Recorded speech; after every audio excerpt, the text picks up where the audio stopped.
like and subscribe to my channel. Hello students, today we will study about the combination reaction and decomposition reaction. मैंने अपने last lecture में इन दोनों के बारे में बताया था जब हमने टाइप्स की थी. अब हम सिर्फ इन दो रिएक्शंस के बारे में इसलिए पढ़ेंगे क्योंकि इनकी आगे टाइप्स हैं.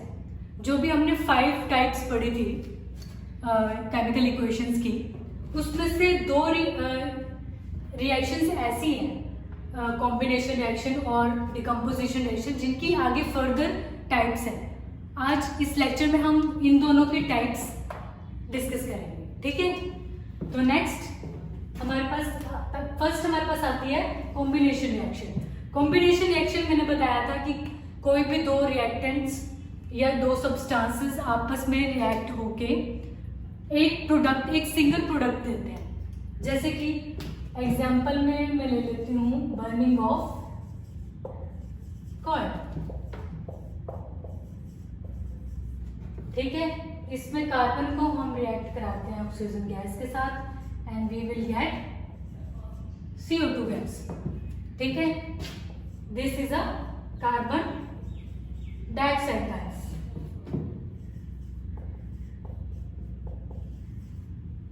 राइट.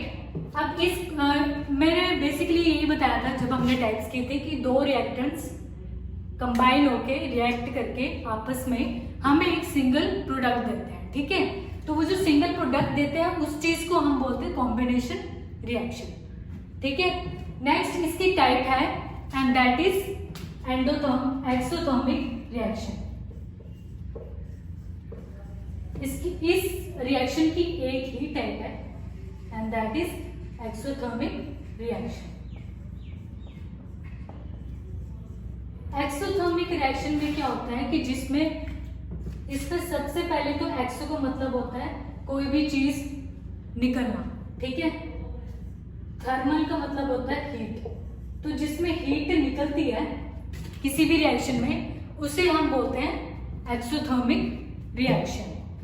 ठीक है, जैसे कि हम इसमें एक एग्जांपल ले लेते हैं बर्निंग ऑफ नेचुरल गैस. ठीक है, बर्निंग ऑफ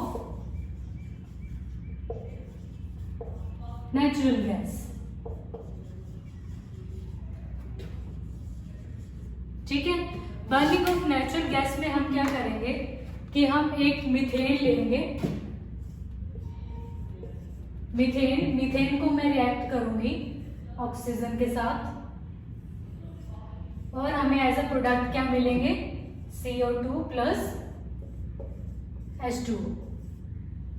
ठीक है, तो ये एक एक्सोथर्मिक रिएक्शन है. ऐसी रिएक्शन जिसमें हीट रिलीज होती है उसे हम क्या बोलते हैं, एक्सोथर्मिक रिएक्शन. ठीक है, तो ये एक्सोथर्मिक रिएक्शन का एक एग्जांपल लिया मैंने बर्निंग ऑफ नेचुरल गैस. तो इसमें मैंने अब इस इक्वेशन को समझना है कि इस इक्वेशन में क्या हो रहा है कि मीथेन रिएक्ट कर रही है ऑक्सीजन, मीथेन गैस रिएक्ट कर रही है ऑक्सीजन गैस के साथ और हमें मिल रहा है कार्बन डाइऑक्साइड, वाटर और हीट एज अ प्रोडक्ट. ठीक है, तो CH4 सिंबल है मीथेन का. ठीक है, तो इसमें इस रिएक्शन से क्या जानना है कि कोई भी सब्सटेंस है, मॉलिक्यूल है, अगर वो रिएक्ट कर रहा है ऑक्सीजन गैस के साथ तो उस रिएक्शन को हम अब यही रिएक्शन है, इसमें मीथेन जो है वो किसके साथ रिएक्ट कर रहा है, ऑक्सीजन गैस के साथ. तो जिसमें कोई भी सब्सटेंस रिएक्ट करता है ऑक्सीजन के साथ तो हम उसको बोलते हैं ऑक्सीडेशन ऑफ दैट सब्सटेंस. जैसे यहाँ पे सब्सटेंस कौन सा रिएक्ट कर रहा है, मीथेन कर रहा है, तो हम इसको बोलेंगे ऑक्सीडेशन ऑफ मीथेन. ठीक है, तो इसी तरह से यहाँ पे क्या है, इस रिएक्शन को हम क्या बोलेंगे, ऑक्सीडेशन ऑफ मीथेन. ठीक है, इसी तरह से कोई भी सिर्फ यही एक रिएक्शन नहीं, और भी जितनी भी रिएक्शंस होती हैं जिसमें ऑक्सीजन किसी के साथ रिएक्ट हो रहा है तो उस सारी रिएक्शंस को हम बोलेंगे ऑक्सीडेशन ऑफ दैट सब्सटेंस. जो भी ऑक्सीडेशन से पहले कोई भी सब्सटेंस होगा हम बोल देंगे कि ऑक्सीडेशन ऑफ दैट सब्सटेंस. ठीक है, तो ये हमारा कॉम्बिनेशन रिएक्शन था, ठीक है, जिसमें हम दो सब्सटेंसेस को रिएक्ट करके हमें सिंगल प्रोडक्ट मिलता है। उसके बाद इसकी एक ही टाइप थी और दैट इज एक्सोथर्मिक रिएक्शन, जिसमें क्या होता है, ऐसी रिएक्शन जिसमें हीट इवॉल्व होती है, ठीक है। तो इस तरह से ये एक मैंने एग्जांपल लिया था burning of natural gas. Next हमारे पास आता है डिकम्पोजिशन रिएक्शन। अब डिकम्पोजिशन रिएक्शन मोस्टली जितनी भी होती है, डिकम्पोजिशन रिएक्शन क्या है, अब मैं यही एग्जांपल ले लेती हूँ, ठीक है, CO2 वाला। अगर मैं इसको रिवर्स में लिख देती हूँ इस तरह से, तो ये क्या बन जाएगी मेरे पास, डिकम्पोजिशन रिएक्शन। एक तरह से कॉम्बिनेशन रिएक्शन और डिकम्पोजिशन रिएक्शन का आपस में क्या कनेक्शन बताया था मैंने, कि डिकम्पोजिशन रिएक्शन कॉम्बिनेशन रिएक्शन का रिवर्स रिएक्शन होती है। अब जैसे मैंने यहाँ पे कार्बन डाइऑक्साइड की फॉर्मेशन की, तो ये कॉम्बिनेशन रिएक्शन होगी। यहाँ पे कार्बन डाइऑक्साइड की मैं डिकम्पोजिशन करूँ। डिकम्पोजिशन का मतलब होता है तोड़ना, किसी सब्सटेंस को तोड़ना, ठीक है, किसी सब्सटेंस को तोड़ के हमें प्रोडक्ट्स मिला, ठीक है। तो इस तरह से हमारे पास ये है CO2, मैंने इसको डिकम्पोज करके हमें क्या मिल गया, कार्बन एंड ऑक्सीजन गैस, ठीक है। तो ये इस तरह से डिकम्पोजिशन हो गया। अब इसकी आगे 3 टाइप्स हैं। First type is photolytic decomposition.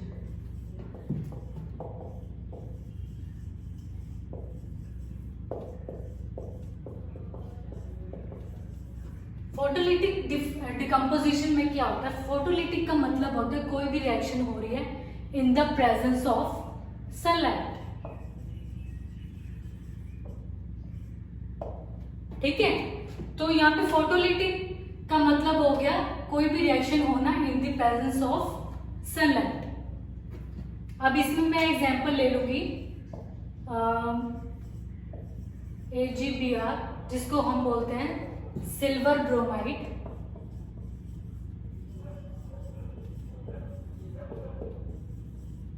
अब मैं इसकी डिकम्पोजिशन करूंगी जो कि इन द प्रेजेंस ऑफ सनलाइट होगी। जब भी कोई रिएक्शन हो, उसके ऊपर एरो के ऊपर इस तरह से कुछ लिखा हो, तो इस HU लिखा हो, ये एक फॉर्मूला होता है एनर्जी का, फोटोन का फॉर्मूला होता है, फोटोन ऑफ एनर्जी।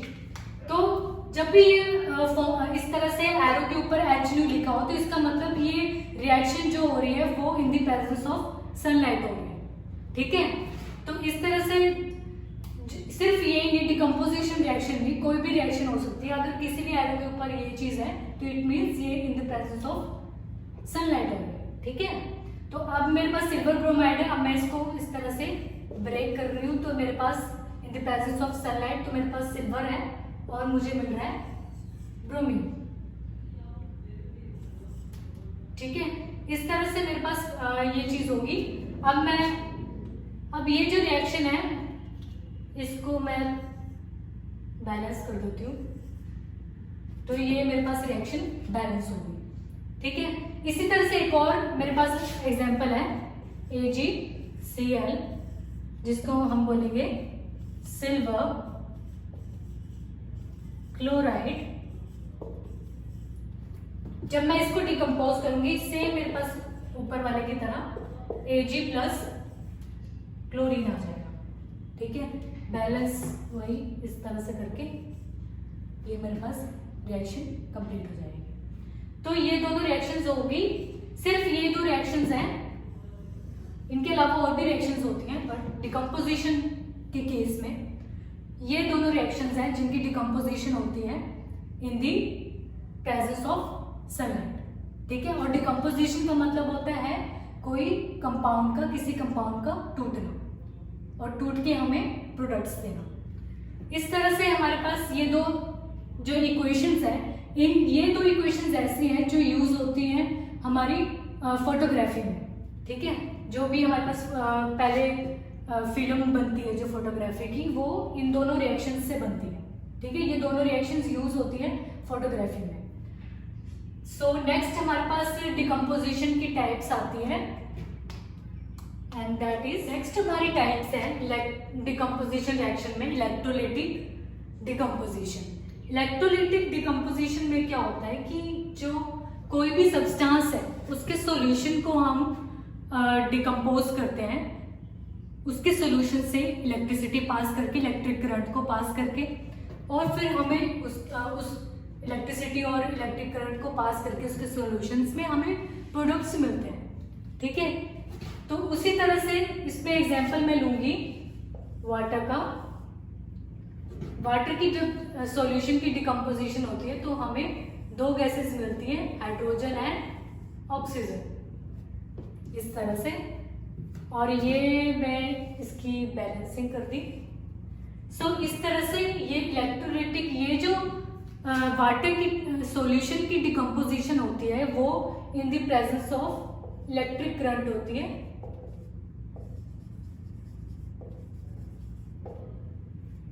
जिससे क्या होता है कि हमें दो गैसेस मिल जाती है। ठीक है, तो अब ये इलेक्ट्रोलाइटिक जहां पे भी वर्ड हो, इलेक्ट्रोलाइटिक का तो वैसे ही इससे पता लग रहा है, इलेक्ट्रोलाइटिक वर्ड से ही पता लग रहा है कि कोई भी रिएक्शन हो रही है in the presence of electricity और in the presence of electric current. ठीक है, नेक्स्ट हमारे पास है थर्मल डिकम्पोजिशन। थर्मल का मतलब मैंने पहले भी बताया था कि इसका मतलब होता है हीट। ठीक है, कोई भी ऐसी रिएक्शन हो ना जो कि इन द प्रेजेंस ऑफ हीट हो रही है। ठीक है, कोई भी सब्सटेंस उसको हीट करके हमें प्रोडक्ट्स मिला, तो उसे हम बोलेंगे थर्मल डिकम्पोजिशन। अब मैंने यहाँ पे ले लिया कैल्शियम कार्बोनेट। इसको जब हमने डिकम्पोज किया इन द प्रेजेंस, जब इसको हीट किया तो हमें क्या मिला, कैल्शियम ऑक्साइड प्लस CO2। ठीक है, तो ये CaCO3 is calcium carbonate,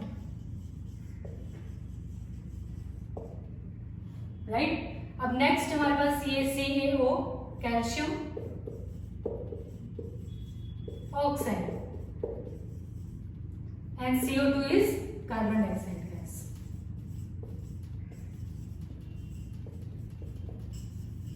right, तो अब कैल्शियम कार्बोनेट का एक कॉमन नेम भी है जो होता है लाइमस्टोन,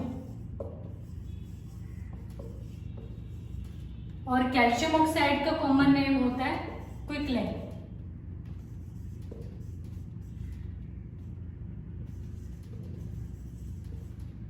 तो इस तरह से हमारे पास थर्मल डिकम्पोजिशन किसकी होगी, कैल्शियम कार्बोनेट की, और हमें क्या प्रोडक्ट्स मिलती है, कैल्शियम ऑक्साइड मिलता है और कार्बन डाइऑक्साइड गैस मिलती है। ये दोनों सॉलिड फॉर्म में होते हैं हमारे पास और ये गैसियस फॉर्म में, राइट। अब नेक्स्ट क्या है कि क्या हमें जब भी कॉम्पिटिटिव क्वेश्चंस होते हैं या क्वेश्चंस जब भी रिएक्शन आती है, स्पेशली इस रिएक्शन, ये इस टाइप की रिएक्शन आती है, तो कईयों में तो लिखा होता है कि decomposition of calcium carbonate, but कईयों में इसका कॉमन नेम ही लिखा होता है कि right the equation of limestone, right the equation of decomposition of limestone. तो इस तरह से कैल्शियम कार्बोनेट का और कैल्शियम ऑक्साइड का कॉमन नेम पता होना चाहिए, तभी ये इक्वेशन लिख पाओगे। ठीक है, तो इस तरह से ये डिकम्पोजिशन रिएक्शन के हमने 3 टाइप्स पढ़े, एक इलेक्ट्रोलाइटिक, थर्मल और एक मैंने पहले बताई फोटोलिटिक डिकम्पोजिशन। ठीक है, ये तीनों किसके टाइप्स होते हैं, डिकम्पोजिशन रिएक्शन की। इलेक्ट्रोलाइटिक होते हैं कोई भी ऐसी reaction in the presence of electric current, substance के सॉल्यूशन को डिकम्पोज करना इलेक्ट्रिक करंट पास करके, तो हमें प्रोडक्ट मिलते हैं। उसी तरह से फोटोलिटिक में हम इन द प्रेजेंस ऑफ सनलाइट करते हैं, कोई भी डिकम्पोजिशन करते हैं। ठीक है, और थर्मल में हम किसी भी सब्सटेंस को हीट करके उससे प्रोडक्ट लेते हैं and that is thermal decomposition reaction. और एक बात और, जैसे कॉम्बिनेशन रिएक्शन का मैंने बताया है कि एक्सोथर्मिक रिएक्शन होती है, इसमें कॉम्बिनेशन में मोस्टली जितनी भी रिएक्शन होती है कॉम्बिनेशन रिएक्शन में Not all combination reactions are exothermic reaction. Only mostly combination reactions are exothermic reaction. उसी तरह से डिकम्पोजिशन रिएक्शन में सारी जो होती हैं इलेक्ट्रोलिटिक, फोटोलिटिक, थर्मल, ये सारी रिएक्शंस एंडोथर्मिक होती है. एंडोथर्मिक का मतलब एंडोथर्मिक, ठीक है. एंडोथर्मिक. अब एक्सो का मैंने बताया था हीट इवॉल्व होना, जिसमें हीट इवॉल्व होती है. इसी तरह से एंडो का मतलब होता है जिसमें हीट एब्सॉर्ब होती है. तो एंडोथर्मिक में कोई भी रिएक्शन होती है उसमें हीट एब्सॉर्ब होती है, एक्सोथर्मिक में हीट इवॉल्व होती है. ठीक है, तो ये डिफरेंस है दोनों में. और एंडोथर्मिक रिएक्शंस की दो डेफिनेशंस आती है. एक तो मैंने ये बताया कि ऐसी रिएक्शन जिसमें हीट एब्सॉर्ब होती है. दूसरी ऐसी रिएक्शन जिसमें लिखा होता है कि कोई भी डिकम्पोजिशन होना in the presence of sunlight, heat, electricity, तो that reactions are endothermic reactions. Okay, तो इसी के साथ ये जो टॉपिक था मेरा इन दोनों रिएक्शंस के टाइप्स का, ये खत्म होता है. नेक्स्ट में हम सिर्फ हमारा एक ही टॉपिक बचेगा and that is rusting and corrosion. ठीक है, तो नेक्स्ट लेक्चर में हम अपना पढ़ेंगे rusting and corrosion. Thank you.